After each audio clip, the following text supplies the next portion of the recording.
Hello and welcome.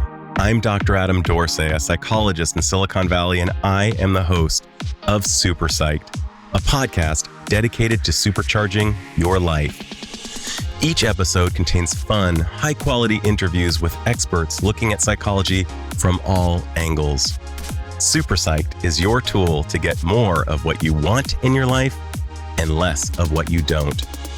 Many moons ago, when answering a question about the primary aspects of our well-being, Sigmund Freud said, "Love and work are the cornerstones of our humanness." Whether or not you agree, love and work are certainly a big deal. On any given day, so much of what crosses our minds falls under the headings of love and work. And that's why I'm so excited to speak with my guest, Eric Barker, who is a thought leader and an expert on the topics of love and work. Eric consumes vast quantities of research, interviews top thinkers in various fields, and writes beautifully about his findings. He has over 300,000 regular subscribers to his Barking Up the Wrong Tree newsletter, largely dedicated to answering this question: what does it take to succeed in love and work? His second book drops this week, and it is called Plays Well with Others: The Surprising Science Behind Why Everything You Know About Relationships is Mostly Wrong. Like all of Eric's work, his new book is thought-provoking and well-researched. I've been a fan of Eric's for years. I love his books and newsletter, as do prominent thought leaders like Daniel Pink and David Epstein. Eric puts conventional wisdom to the test with science and answers questions like, does love really conquer all? Can you judge a book by its cover? And is a friend in need truly a friend indeed? And what does that actually mean? So listen in as Eric and I examine what does it take to be a good friend, to love well, and to play well with others. Eric Barker, welcome to Super Psyched.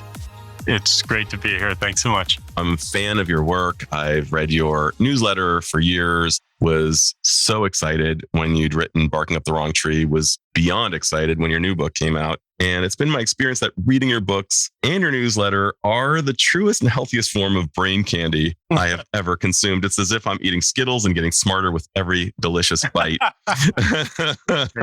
You have geeked out, dude, to studying psychology and behavioral science by asking perhaps the broadest spectrum of questions I have ever encountered from any writer through interviews and research. And you share what you've learned. And personally, I'm wondering, how did this start for you? And I know this is going to be a hard one to answer, but after you share how you started, I'm wondering what have been some of your all-time most useful and favorite gleanings? I mean, it all started probably, I guess, fundamentally who I am, just in the sense of I've always asked big questions. In undergrad, I majored in philosophy. So that was it. And it was strange how so much of what I did sort of aligned with what I would end up doing. I majored in philosophy. I was asking the big questions. I went on to be a screenwriter in Hollywood for a number of years. So like writing and humor, and I got an MFA from UCLA and in entertainment. And then I got an MBA. I learned about marketing and worked in video games. And then it just, for me, it was always about conveying information, entertaining people, and this focus on the big questions and living a better life. And when I was in business school, that's when I first got exposed to social science, which was kind of an interesting bookend. Or philosophy is very historical, asks the big questions. And then social science, kind of comes at it from another angle with studies. And for me, it was always about asking the big questions and communicating it in an accessible, entertaining way. For sure. And you've definitely properly executed on that. I'm wondering, in light of the fact that you've consumed vast amounts of information, what have been the most useful gleanings, perhaps even some of the surprisingly useful gleanings that you've encountered? I mean, I think in the big picture is just starting to question myself, to realize that we're not always perfect. Our brains aren't always perfect. We're subject to cognitive biases, that other people that we deal with are subject to cognitive biases, and just being able to kind of be a little bit more intellectually humble and to realize that we can take things a little too seriously. And so to be able to step back and realize that we're not always perfect, rational, calculating machines, and that we shouldn't expect ourselves to be or other people to be, I find that makes happiness easier because you're not frustrated or disappointed. It makes dealing with the world easier because you realize that, hey, I'm not perfectly responding, interpreting. And it can make you more compassionate with other people because you realize that we're not all these kind of like perfect things. We're all kind of struggling. So I don't know. Social science led to a more Buddhist-like perspective in a lot of ways, I guess. Yeah, and it sounds like compassion has been really an important piece, and that's consistent with what we're finding in the literature as being just a skill that all of us should rock kind of at the Jedi level for a much improved life. Previous guest, Christopher Germer from Harvard, spoke extensively about the clinical applications of the work that he and Kristen Neff have uncovered in this domain, both with kind of a Buddhist perspective, as you were describing. Kind of pivoting to the two books. The first book, Barking Up the Wrong Tree, was written primarily about work. Your new book, which I absolutely love. And by the way, the former I've read, I should say, listened to on Audible 2.5 times, I believe, maybe. And I expect I'll listen more because there's just so much in it. Same thing with the second book. And it seems that you took a page from, or at least a lead from Sigmund Freud, who speaks about love and work. It's funny, by the way, just a little aside. I know that it's very common for people to bash Freud, but so much of what Freud spoke about has become so commonly accepted that it's as if the things that he was wrong about become put under the bright lights and magnifying glasses. But so many of Freud's findings and assertions have become so woven into the fabric because they've become considered acceptable truths that we've forgotten that they're attributable to him. That aside, you talk about work in the first book. You talk about love in the second book, love and work as being kind of the two key components to a meaningful, good life. And I was wondering if you could share some of the surprising findings about love that you speak about and plays well with others. You look at love through various aspects of our lives, including romantic love and friendship. But what have been some of the surprises for you? There's a number of things that shocked the heck out of me. I mean, I started this book because it to me was an interesting topic. It seemed like another thing. The first book, I kind of took the maxims of success and, used social science to play Mythbusters. And then I used the same format for the second book, where you get these maxims of relationships, like does love conquer all? And is a friend in need a friend in need? And I knew I'd find some stuff, but I was surprised at just how counterintuitive a lot of the findings were. I mean, I started down this road because it was of interest to me. And then all of a sudden the pandemic hit and it took on a whole nother meaning. It took on a whole other level. And one of the more counterintuitive findings that I saw was regarding loneliness, something a lot of people have been dealing with during the pandemic. And that's that Thale Birdie, who's a researcher, a historian at University of York, basically said that before the 19th century, loneliness as an idea and frankly as an experience pretty much didn't exist. And that was like staggering to me. But then as she described it, before the 19th century, we were all embedded in a religion, a community, a tribe, a nation.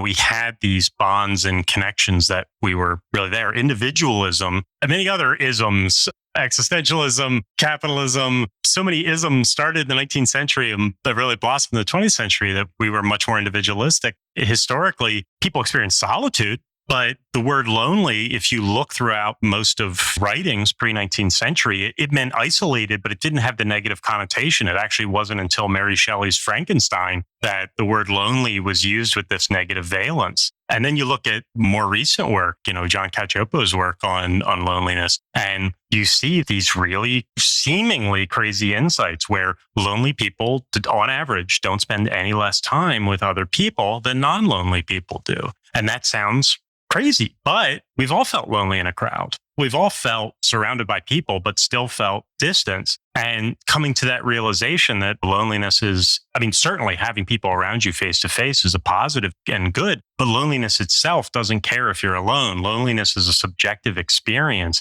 Loneliness is how you feel about your relationships. And I think that really puts a very different lens on how we perceive loneliness and what we can do to alleviate it.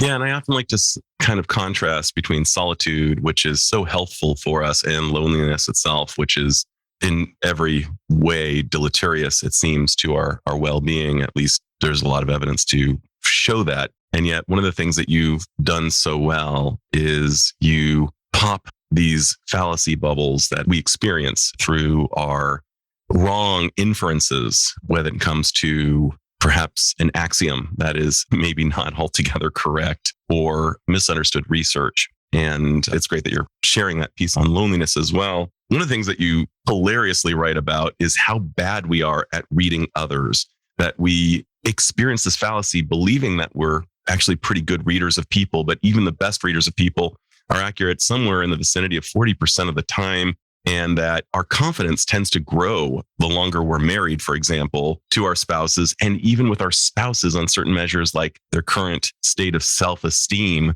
we may misread by a massive amount. I was wondering if you could speak a little bit about our beliefs about ourselves as being able to read people versus the reality as you've encountered it in the research and through your interviews. Absolutely. I mean, a lot of this work comes from Nicholas Epley at University of Chicago. And yeah, when we're talking to strangers, we correctly read their thoughts and feelings about 20% of the time. That goes up to 30% with friends, and with spouses, we reach like 35%. And yet we think we're great at this. And over the course of a marriage, the confidence generally goes up, but actually the ability to accurately read can go down because we think we know. So we make assumptions, we pay less attention. So we can actually get less accurate as we get more confident.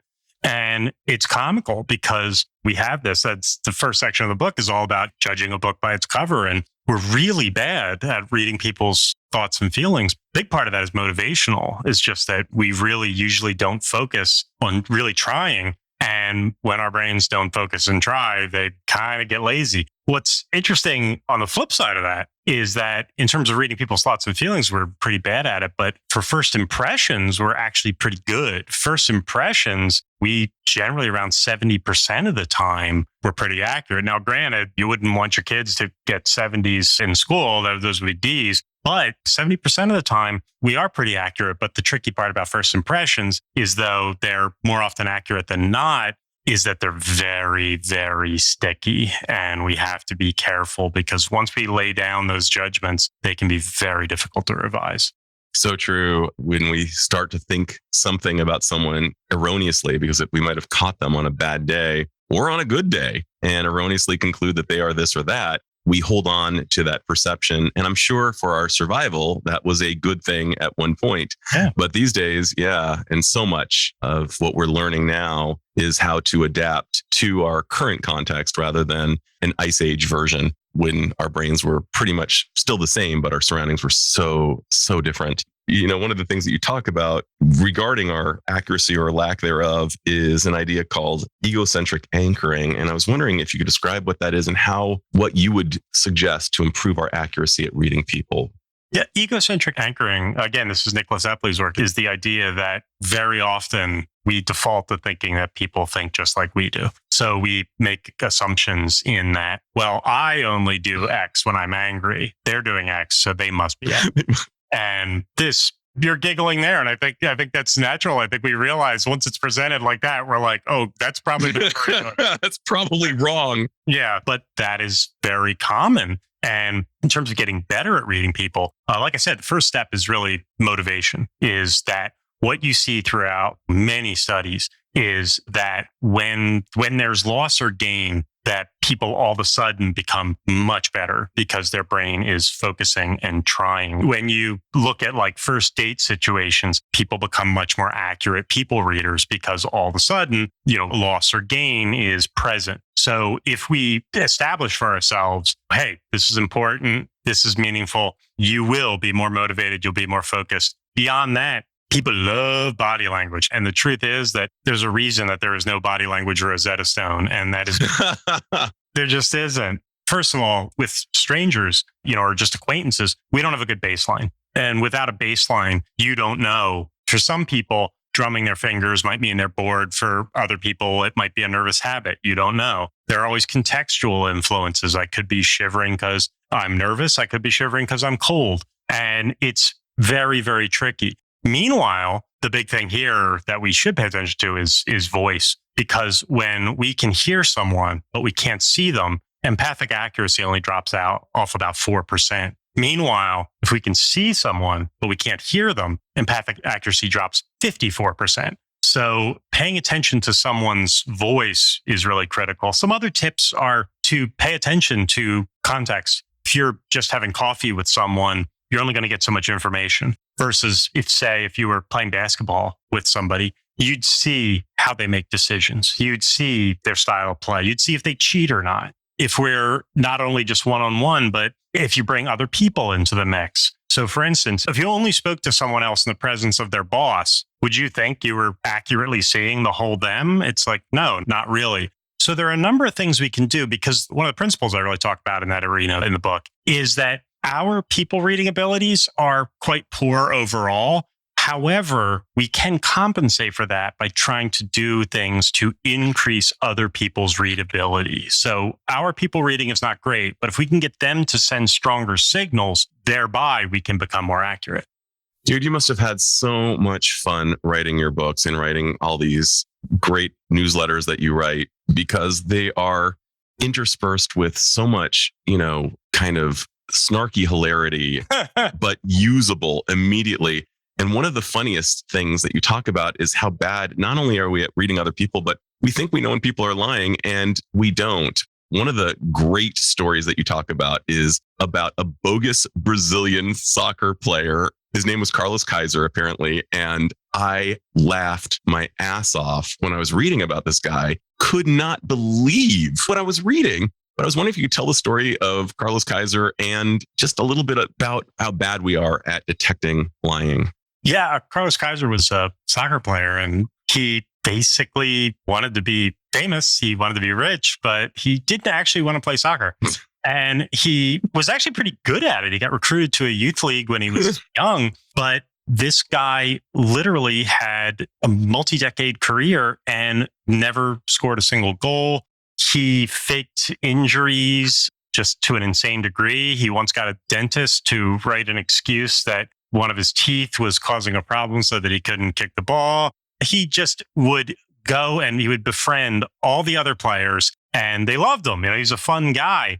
But literally, and this was many years ago when there wasn't the internet, it was very hard to get information on players. So he'd say, I need to get in shape so he wouldn't have to play at first. And then he would just assiduously avoid the ball, always have excuses. And it was beyond belief. It was utterly beyond belief. But it shows us, now, of course, that's an extreme example, but it is illustrative. When you look at most studies, our ability to detect lies on average is roughly like 52%. Basically, it's a coin toss. And yet college students lie in like one of every 3 conversations. For adults, it's 1 in 5. We lie most frequently to mom. We tell the biggest lies to our spouse, but it's something that is just always with us. Now, granted, the majority of lies are white lies. They're of the minor. They're not of the I didn't kill that person variety. They're more of the your hair looks wonderful variety. But there's a lot of lying, and we are not good at it. When police are surveyed, they think they're better at it on average. Studies show they're not. A lot of the formal systems we have for detecting lies are just as inefficient. One of the creators of the original polygraph was William Moulton Marston, who also created the DC Comics character of Wonder Woman with her lasso of truth. And that lasso of truth worked really well, but the polygraph does not. And by that whole principle, which many of us think is true, that a person's emotional tells, anxiety, that will signal that they're lying. And that's never been shown to be true. What does signal lying pretty accurately is cognitive load. What it actually turns out to be true is that telling lies takes a lot more cognitive horsepower than we think. Trying to remember the truth, remember the lie, say things, updating that model in real time, paying attention to the other person to make sure they're not catching on. Liars have to keep doing this as they're speaking. That takes a lot of cognitive horsepower. And if we deliberately do things to increase the cognitive load, increase the amount of processing necessary, that can trip up liars and make their lies easier to detect. How do we increase cognitive load?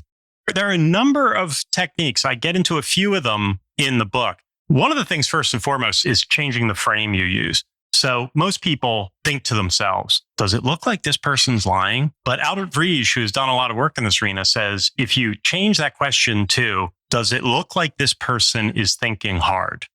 Merely telling police to shift from that first question to that second question notably increases lie detection because we're now focusing on cognitive load. Another technique I talk about that's really powerful is the use of unanticipated questions. As liars are usually preparing for what they think you'll ask, we usually fall into that trap. Merely telling airport security people to ask unanticipated questions dramatically increased. I think with normal questioning, their lie detection was only like 4 or 5%, and it shot up to I believe 54% when they started. So an example of that would be if an underage person is trying to get into a bar and the bartender says to him, hey, how old are you? Well, of course, the underage person is going to say, I'm 21. But what if the bartender says, what year were you born? Now, they probably didn't prepare for that. And for you or I, that's a very easy question to answer. For someone lying about their age, they're going to have to do math. Yep. And all of a sudden, and they're going to look like they're thinking hard. Another technique that's used is strategic use of evidence, which is basically to do as much. If you think somebody's been lying to you about something, doing as much homework and research as you can in advance, getting the facts, and then strategically getting them to speak as much as possible. Because what do lawyers tell their clients? They don't say talk a lot. They say, shut up. That's the thing. So you want to get people talking as much as possible. And eventually, with probing questions, you can get them to say things, perhaps if they're lying, which will contradict the things that they're saying. If you can use evidence in a way to make it increasingly difficult for them to present their lies. So you use the two together in the sense of, oh, you were at the meeting yesterday? What was Carol wearing at the meeting? Oh, okay. So you were at the meeting. Well, so if I call your boss, he can confirm you were there. Now, all of a sudden, unanticipated questions, you're relying on evidence. You can put people in a very difficult situation where they may not immediately admit that they're lying. But like I said, in these scenarios, it's going to be much more difficult. They're going to have to think a lot more. And all of a sudden, it's going to make their lying a lot more obvious. And the Carol component of what she was wearing is such a great element. And you also disabuse the reader of the idea that good cop, bad cop is a good idea at all, that you want two good cops. Absolutely. The first thing you want to do is be as nice. I call it the friendly journalist method. You want to be as nice. You want to be total good cop, totally friendly, and get the other person speaking as much as possible. Because much like a police officer, with a Miranda warning, the more they say, the more that can be used against them. So you want to get them talking as much as possible because the more they put out there, the more the potential is for them to contradict the facts. And being bad cop, again, at least with police officers, they have the ability to restrain someone or to arrest someone. If you're trying to detect lies in your personal life, you're not going to be able to handcuff somebody to a chair. So you want to be friendly because that's the only way that they're going to continue participating. Definitely. So you get more with honey than you do with vinegar. Absolutely. You and I both share a personal as well as an academic fascination around friendship. And unlike institutions like marriage and corporate life, as you mentioned in the book, that friendship has no real institution surrounding it. And yet it is such an important player in contributing to our quality of life. I'm wondering, what have been some of the findings that you have encountered that have hit you hardest around friendship? I mean, exactly like you said, the fact that friendship has no institution, contract kind of backing it is tricky because, Nobel Prize winner Daniel Kahneman's research shows that friends make us happier than any other relationship. Even within a marriage, the most important aspect of the marriage in terms of happiness is the friendship. And yet friendship gets the short end of the stick because, if your marriage is in trouble, you go to a marriage therapist. Your kid's having trouble, you go to a child therapist. Your friendship's in trouble, we don't do as much. We don't invest as much. But the upside of that is, honestly, that is where the incredible powers of friendship come from, is that in its fragility proves its purity. Just because you stop liking your boss doesn't stop them from being your boss. Just because you stop liking your spouse, they're still, on paper, your spouse. You could not like your kids. They are still your kids. Your friends, you have to like them. They have to like you. And the fact that either of you can walk away at any time proves the purity of friendship.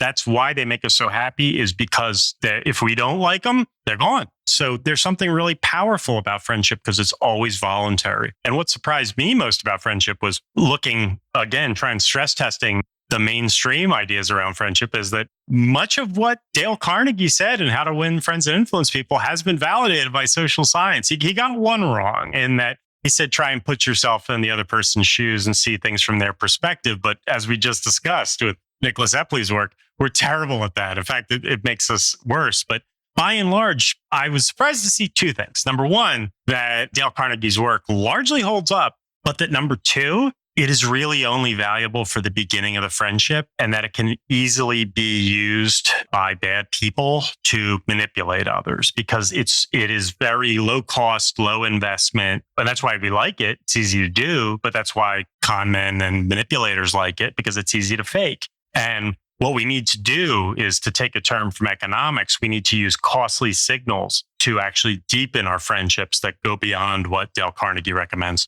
And I love that you geeked out to costly signals. You described the difference between someone saying that they're a UFC fighter and somebody actually demonstrating that they are, in fact, a UFC fighter. I was wondering if you could talk about the costly signals. I believe time was kind of at the top of the list. Could you describe what is a costly signal and how is it so relevant in the context of friendship? Yeah, the two costly signals I talk about that produce deeper friendships are time and vulnerability. And time, if I spend an hour with you every day, I can only do that for 24 people. The end. End of discussion. Thank you for calling. That's it. I only have 24 hours in a day. So spending time is a costly signal because it's scarce. Versus, if I say, oh, hey, you're the greatest. That's easy. Spending all of Sunday helping you move, that's not easy. That's costly. I wouldn't do that for everybody. That tells you mean something. So time is really critical. It's also, surveys show, the thing that friends most often argue about is the amount of time spent. And we all know as we age, time gets more scarce. There's more responsibilities. And that's one of the primary reasons that friendships are harder to sustain in adulthood. The second costly signal I talk about is vulnerability, is that so often at the beginning of relationships, we try to impress other people and seem high status. And that is actually a profound negative in terms of building relationships. That can be off-putting. Now, granted, in the workplace, in leadership, in sales, yes, seeming high status and impressing people can pay off. But in terms of personal friendships, it's revealing our weaknesses that shows that we trust the other person, giving the other person information that could be used against you. This is some research by Diego Gambetta. Trust breeds trust. By telling something to someone that could be used against you, you're saying, I trust you, and in a costly way, because you're handing them a metaphorical weapon to use against you. And that says, I trust you. And if they do the same back, that means they trust you. That's really, really powerful. And we often are scared of this, understandably. But what we see is there's psychology, I'm sure you've seen it, is psychology has found the beautiful mess effect where when we think if we say something that makes us look bad or look weak, people are going to not want to spend time with us. But the truth is, there's this discrepancy between how we see it and how other people see it. When other people admit things to us, sometimes we warm to them. They're being honest with us. They're showing that they feel safe with us. But we're afraid if we say things that make us look bad, that people are going to dislike us. So often it's not the case. And so I encourage people, I call it the scary rule. I say, if it's scary, say it. Now, granted, be incremental. You don't need to confess any murders at dinner tonight, but to open up and let people know that, hey, you struggle with things too. I think this is really critical in the pandemic, post-pandemic arena, to say that you're struggling, to open up like that tells other people it's safe. And this has profound effects, not only in terms of the relationship, small talk hurts friendships, but also in terms of your health. Not being vulnerable, this is research from the University of Pennsylvania, not being vulnerable prolongs minor illnesses, increases the chance of a first heart attack, and makes the effects of a heart attack worse. So no, those are the key things, is time and vulnerability are the costly signals. I want to go there further, Eric. Yeah. It needs to be highlighted. It needs to be underlined, italicized, this idea that not only is being vulnerable important, but not being vulnerable has been shown to lead to premature deaths, poor health. And you spoke about that phrase, small talk, which is like nails on a chalkboard. I understand that it can't always be depthful can't always be vulnerable. But if it's exclusively that is negatively correlated with the depth and the strength of the relationship itself, that we can't just talk about sports and safe topics, that we need to really double down and share things almost akin in driving when we're turning into a skid, how it feels so wrong to turn into the skid. Yeah. We feel like we should turn out of the skid. And similarly, when we are in friendship, to reveal something may feel really scary. And of course, as you mentioned, it needs to be graded and incremental. You don't give your big reveal at the end of the crying game at the very beginning of the relationship, but you lead up to that. I was wondering if you speak further just about the idea of how big a deal vulnerability is, because I'm a fan. As Brene Brown says, the research indicates that there can be no courage without vulnerability, and that hits the bullseye in friendship. Yeah, I mean, one of the things I talk about in the loneliness section is the enormous amount of stress that the feeling of loneliness, I mean, loneliness is correlated with like pretty much every negative health metric you could find, but specifically the increase in stress hormones when someone's feeling really lonely is the equivalent of a physical assault. So loneliness is basically like being punched in the face. And it also causes our brains to become twice as fast to notice the negative in the world around us, which anybody's familiar with the happiness research knows that that's terrible in terms of how you feel. It's good in terms of protecting yourself, but it's terrible in terms of being happy. And to me, all of this ties into the issue of vulnerability, because when we only talk about safe topics, when we are trying to impress others, and when we feel that it is not safe to discuss important things we're dealing with, then we're feeling unsafe. We are not feeling like I can be open and honest with you. We're bottling that up. And it looks just like the loneliness research where you're scanning for threats twice as fast. And you can't take a load off. You can't just say, wow, I'm dealing with some stuff and this is really hard. And to have somebody say that they understand, or for somebody to share that they feel that too, we are just bottled up, stressed to the gills, the equivalent of a physical assault, scanning for threats all the time versus being able to say, I'm scared or I'm struggling. And to have someone say to you, or just the subtext of what they say, tell you, that's okay. I'm here. I understand. You're not alone. Like, isn't that what friendship's all about? I mean, in the end, a real non-transactional friendship. So we have to do that, or that safety is not there and you're just not going to be a happy person. I was tossing and turning one night after just one of those Larry David moments where just like, oh my God, I cannot believe that just happened and that I was part of it and that I did not only not make it better, I made it worse. And the next day I saw my dear friend. We had lunch and I just shared it with him. And he just gave me the world's most empathic and understanding, compassionate laugh. And my pain was gone immediately. And I've had multiple experiences like that. I thankfully have some good friends. I have an incredibly wise, empathic wife, and I can just share what's going on and know that I don't have to be ruled by the cognitive after images of a gag reel from hell. And I think that that's a big part of friendship itself, is just having someone act as your cheerleader, as the person who wants to, in a very compassionate manner, get you out of that painful place. So I couldn't agree more with what you just said, Eric. And one of the other things that you talk about in the book, which is kind of funny, is, and I'm so glad you did, and I'm not going to share it, your conclusion, because you're going to have to read the book for that, but you put the axiom of a friend in need is a friend indeed under the microscope. And I'm so glad you did. I'm so glad you did, because I've been baffled by that one for so long. And you basically looked at it through the perspectives of science, history, a whole host of other lenses. And I'm so glad you did. So thank you for that. You are a friend to the reader for sure. And, we're all works in progress. And in spite of the fact that you've got literally hundreds of thousands of readers, and you've published a book that's got thousands of reviews, a 4.7 average on Amazon at last count. Your next book is going to crush it too. And somebody just looking at you from the outside might think, wow, this Eric Barker guy's got it all together. He's made it. He's stoked. And yet you and I both know that everyone is a work in progress. I'm wondering, what are you working on these days? Oh, God.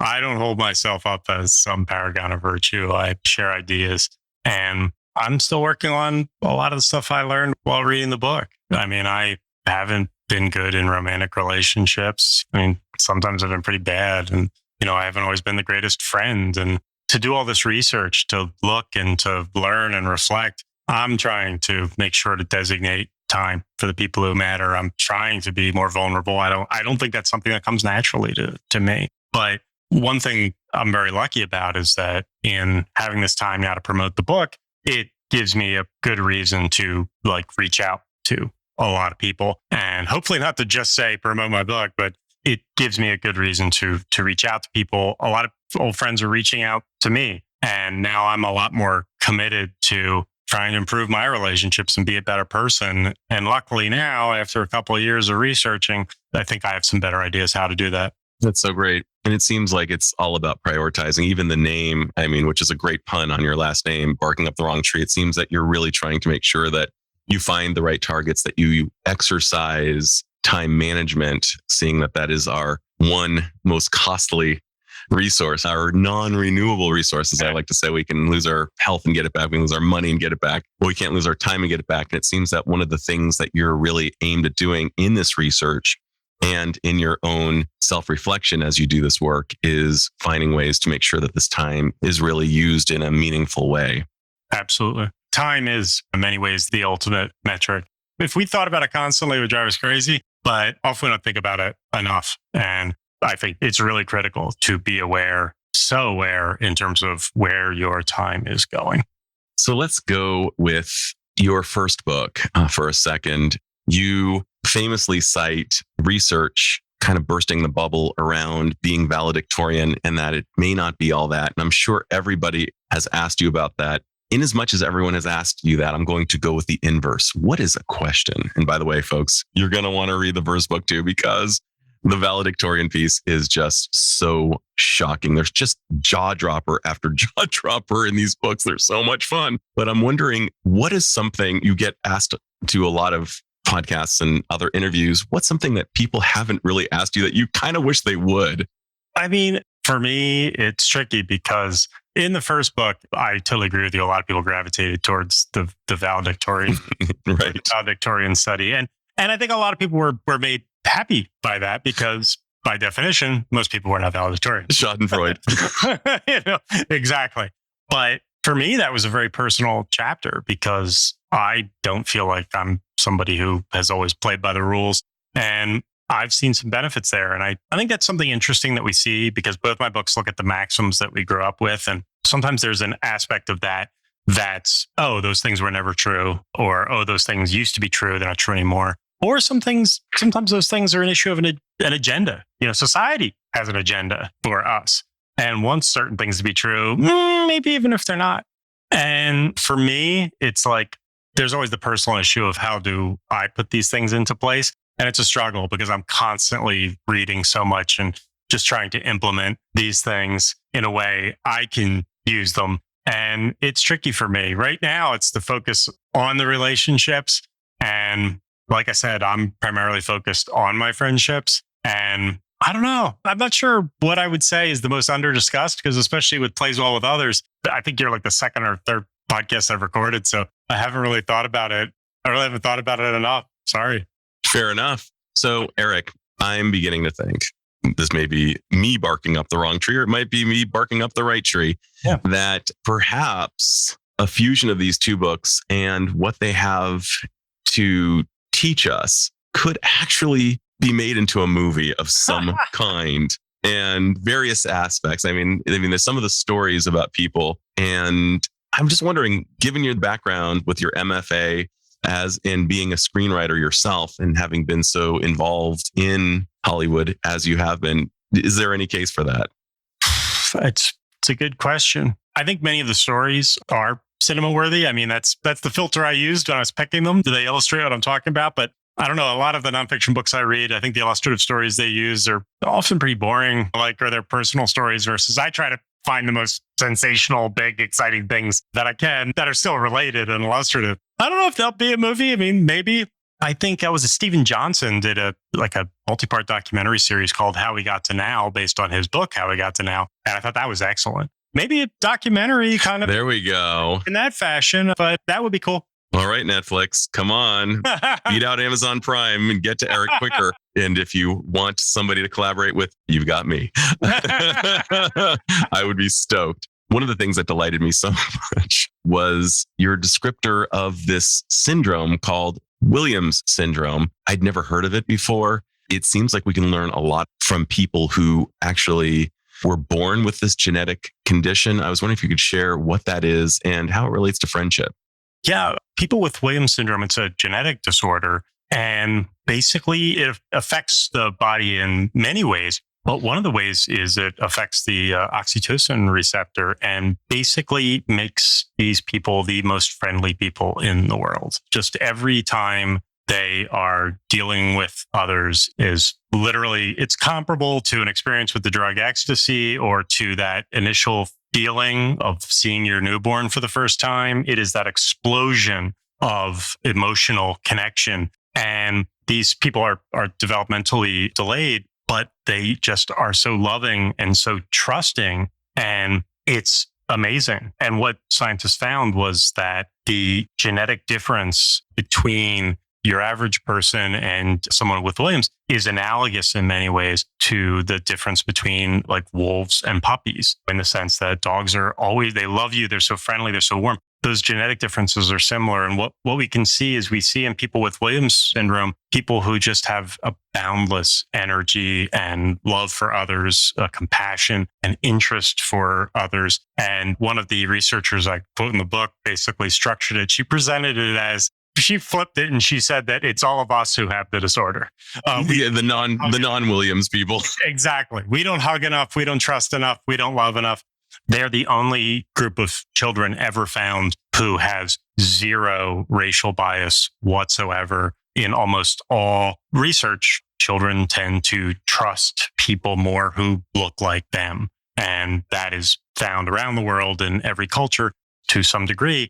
Williams syndrome, zero racial bias. These kids just love people. And it's just amazing that we can look at, as I did very much in Bark Up the Wrong Tree, my first book, that we can look at people who are very immediately labeled with a disorder, something that's a problem, but that there's also a profound positive, a profound upside, that these people are people we can learn a lot from, who just love and trust others to the degree where they have to be protected in some ways because it's almost like they don't have a social immune system. They just immediately trust other people. But there's something I found deeply inspiring in looking at these folks. I found it totally inspiring. And the scene in which the twins give a presentation, you're laughing because it's so amazing, to the Harley Davidson, the Hells Angels group, and these bearded, tattooed, tough-looking men are crying, listening to the purity of and the beauty of these people, I would say superior humans. So yeah, I think we have a lot to learn from people with this so-called disorder. And agreed, by the way, we've got plenty of evidence that there is an upside to many so-called disorders, such as ADHD. I explored that quite extensively with Dr. Laura Hanos-Webb in an earlier episode, that there are advantages to ADHD. And you even cite hypomania as being a key differentiator for many people in terms of their performance. Absolutely. In Bark Up the Wrong Tree, I talked about how, like, basically, well, you're in Silicon Valley, that standard pat description of the Silicon Valley entrepreneur, boundless energy, take no prisoners, just always going, relentlessly optimistic about their goals, doesn't suffer fools gladly. It's like, that is pretty much a description of hypomania. It's like when we look at some of these people who accomplish so much throughout history, it's like we say, God, why don't I have that much energy? What's wrong with me? And for some people, there is a difference. These people, and they've certainly been identified in sleep research, in that some of these people only need a handful of hours of sleep at night and wake up fully refreshed and energy. And we can see there are differences. And sometimes those differences, sometimes they can confer weaknesses, sometimes they confer superpowers. And one of the things that you've also shared with the readers and listeners of your work is that in spite of the fact that there is a subset of the population that can do without as much sleep. Most of us muggles cannot. Most of us actually deceive ourselves believing we do perform better than we actually do with substandard amounts of sleep, and that when given cognitive tests, we perform like drunkards.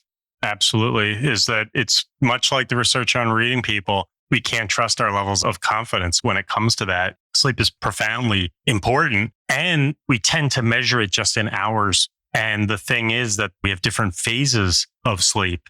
And so each hour of sleep is not created equal. It's not just like 7's better than 6. A lot of the aspects of sleep that deal with emotional regulation, that help us get over problems, get over difficulties, those are in the later stages of sleep. So if you are consistently cheating yourself on sleep, it's not, like I said, all hours are not created equal. You are disproportionately missing those parts that allow you to deal with the emotional problems you're having, the struggles, the things that are bothering you, your worries, your anxieties. Disproportionately, that's what's being impacted. So no, sleep is really critical.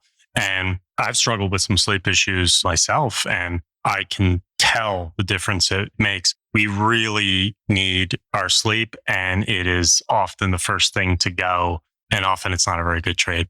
It's so not an expendable line item, and yet we treat it as such. And I'm so grateful to people like Ariana Huffington who've brought it out to the masses, and certainly to you for doing the same.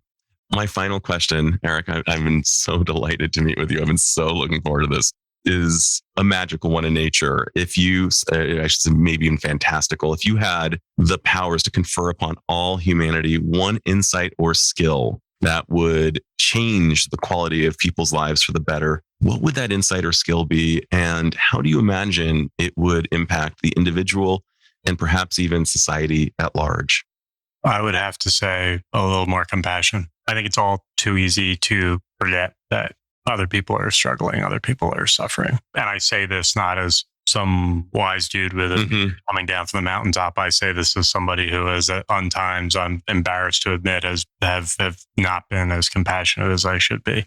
And, to always keep reminding myself, I think that's something that, again, we don't have to agree with everybody. We don't have to change our minds. We don't have to comply with everything, but to just be compassionate and understand that, hey, there are differing opinions, there are differing thoughts, and everybody's struggling a little bit with that. I think that's a superpower that the whole world could use. From where I sit, Eric, first of all, I agree with you.